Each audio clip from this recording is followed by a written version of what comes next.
On continue dans la présentation de mes outils Facom. Alors aujourd'hui je vous présente la seringue à huile Facom. Donc on va la déballer ensemble. Et je tiens à vous préciser que je possède déjà cette seringue à huile Facom. Elle sert principalement à vidanger et à remplir les réservoirs d'huile pour direction assistée. À l'intérieur on retrouve la seringue à huile et deux autres tuyaux. On va les ouvrir. Et on va procéder d'ailleurs à un remplissage de boîte de vitesse avec. Et ce changement de boîte de vitesse fait suite à un changement d'embrayage. À l'intérieur on retrouve un tuyau souple d'un diamètre conséquent, hein.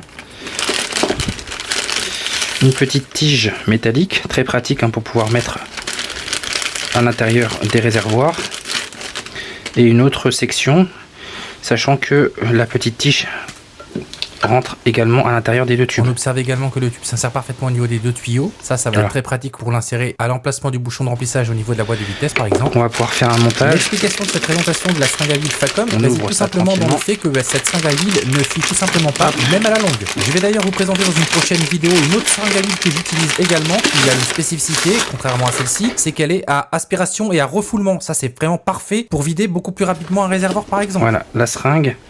Alors vous allez pouvoir l'ouvrir. Moi je vais procéder à la connexion. Voilà, je vais pouvoir l'introduire à l'intérieur comme je vais vous le montrer dans un instant, faire le remplissage d'une boîte de vitesse. Et donc ça se dévisse. Voilà, c'est très souple, hein. Lorsque vous manipulez le piston là, c'est super souple. J'insiste sur ce point parce que c'est ce qui fait la différence entre une seringue de qualité et une seringue bas de gamme, et c'est également ce qui va vous faciliter le travail lors d'un remplissage par exemple, que ce soit avec de l'huile épaisse ou fine. Vous dévissez, vous mettez l'huile à l'intérieur.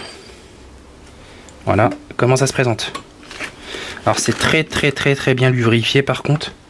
Je sais pas si vous allez bien voir. Je vais retirer ça. Vous allez voir à l'intérieur, ça arrive comme ça en fait, hein. Ça arrive super bien lubrifié avec un gros joint au niveau du piston en fait, hein. Excellente seringue.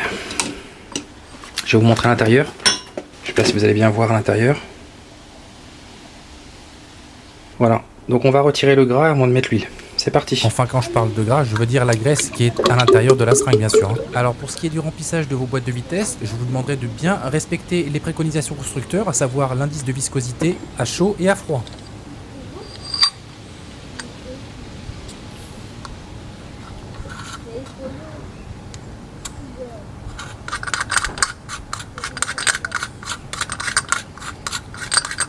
Alors je tiens à vous préciser une chose, lorsque vous réalisez ce genre d'opération, à savoir le remplissage d'une boîte de vitesse, il va vous falloir mettre à niveau votre véhicule, c'est-à-dire placer votre véhicule sous 4 chandelles. Une fois que vous aurez placé votre véhicule sur 4 chandelles, il va vous falloir vérifier le niveau, grâce à un niveau d'ailleurs, de manière à pouvoir effectuer un remplissage par débordement de votre boîte de vitesse. Vous avez également la possibilité de réaliser le remplissage de votre boîte de vitesse lorsque votre véhicule est au sol, à niveau bien sûr, et sans pour autant l'installer sur 4 chandelles, comme je viens de vous l'expliquer.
Voilà, il faut laisser se vider ou laisser se filer jusqu'à ce qu'il s'arrête avant de mettre le bouchon de vidange qui se trouve sur la boîte. Donc là on est sur la boîte de vitesse, donc on va laisser tranquillement le niveau se faire, et on va se laisser se filer jusqu'à ce qu'il s'arrête avant de mettre le bouchon de vidange qui se trouve sur la boîte. Donc là on est sur la boîte de vitesse.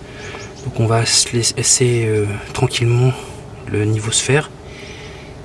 Donc on va se laisser tranquillement le niveau se faire. Donc on va se laisser tranquillement le niveau se faire. Donc on va se laisser par débordement en fait, hein. C'est un niveau par débordement au niveau de la boîte de vitesse sur ce modèle là. Donc il faut laisser le filet se terminer avant de mettre le bouchon. Et puis c'est bon, c'est terminé. Vous avez vu à quelle vitesse le remplissage s'est fait avec la seringue. C'est vraiment merveilleux, hein.